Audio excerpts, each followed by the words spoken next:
ఒక్క వ్యక్తి బతికేదానికి ఖర్చు పెట్టారు.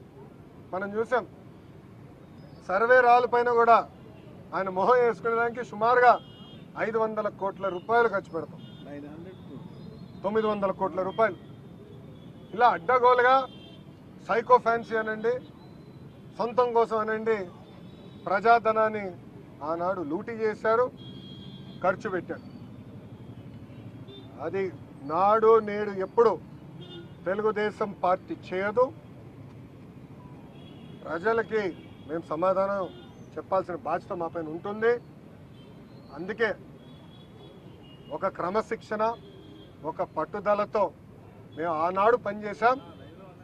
అదే క్రమశిక్షణ, అదే పట్టుదలతో రాబోయే 5 సంవత్సరాలు కూడా మేము ప్రజల కోసం ఆర్నిసలు కష్టపడతాం, పని చేస్తామని ఈ సభాముఖం తెలుపుకుంటున్నాం. ఇప్పుడు మీడియా మిత్రులకి ఏమైనా ప్రశ్న ఉంటే దానికి సమాధానం చెప్పడానికి నేను సిద్ధంగా ఉన్నాను. ఎస్, నేను వచ్చిన విమానం నేను డబ్బులు కట్టింది. నేను ఇప్పుడు తిరుగుతున్న బండి సొంత డబ్బులు ఖర్చు పెట్టాను. పెట్రోల్ డీజిల్ అయ్యే ఖర్చు కూడా నేను పెట్టాను. నిన్న రాత్రి నేను ఎక్కడ పడుకున్నా? తెలుగుదేశం పార్టీ ఆఫీసులో, సొంత బస్సులో, నా బస్సులో నేను కరెంటు బిల్లు కట్టుకుని నేను పడుకున్నా. గవర్నమెంట్ గెస్ట్ హౌస్ కూడా వెళ్ళా. హోటల్ మర్చిపో, 5 స్టార్ హోటల్ మర్చిపోదు, మాకు అలవాట్లేదు. జగన్మోహన్ రెడ్డి గారు నేను 5 స్టార్ హోటల్లో కూడా లేదు, సొంత పార్టీ ఆఫీస్లో పడుకున్నా.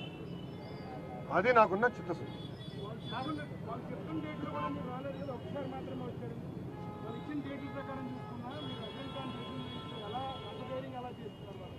అది మీరు వాళ్ళని అడగాలి. వచ్చుంటే మా సాక్షి మిత్రుడు రాలా ఈరోజు.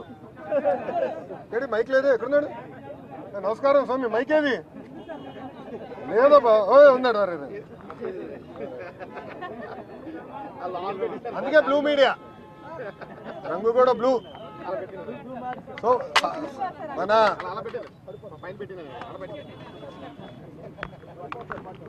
అందుకే సాక్షి అని మీ పేరేంటో చెప్పండి అబ్బా. నాయుడు గారు, ఆయన సమాధానం చెప్పాలి. నాయుడు గారిని అడగండి. ఆ 26 రోజుల నుంచి ఆయన ప్రింట్ చేశాడు కదా, ఆ 26 రోజులు